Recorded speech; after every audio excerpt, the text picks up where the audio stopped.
The city of Sioux Falls recently announcing a new framework to help guide sustainability efforts here in the city. Now a project is moving forward to prepare for an increase in electric vehicles. Bailey Peterson catching up with city officials today and joining us in studio with more on this tonight. Hey Bailey. Brian and Sam, the electric vehicle readiness study is one of the first projects the city is tackling through a sustainable framework. The overall framework was presented at last week's City Council meeting. Sustainability Coordinator for the City of Sioux Falls, Holly Meyer, discussed why this was a great first step. One of the areas that we're working on now that actually came out of Sustainable Sioux Falls Framework development is our electric vehicle readiness study. So this is a new study that we're working on with a local consultant, and we are working with them to really understand this newer transportation technology in our community. She shared some of the benefits in supporting electric vehicles in the community. They're much more energy efficient than internal combustion engines.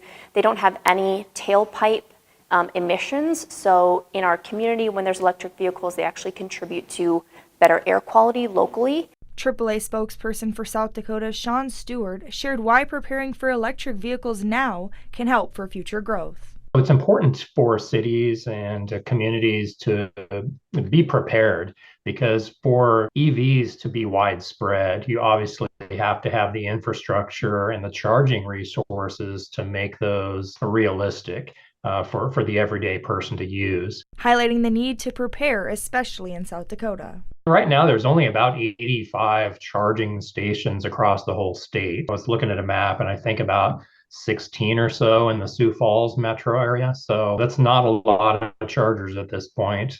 Granted, there aren't a huge number of EVs on the roads yet, but those numbers of chargers are going to have to drastically increase if EVs will become widespread here. Meyer sharing the purpose of the study and what she hopes to see in coming years. We're wanting to know what our projections for electric vehicles in our community for next 5 to 10 years.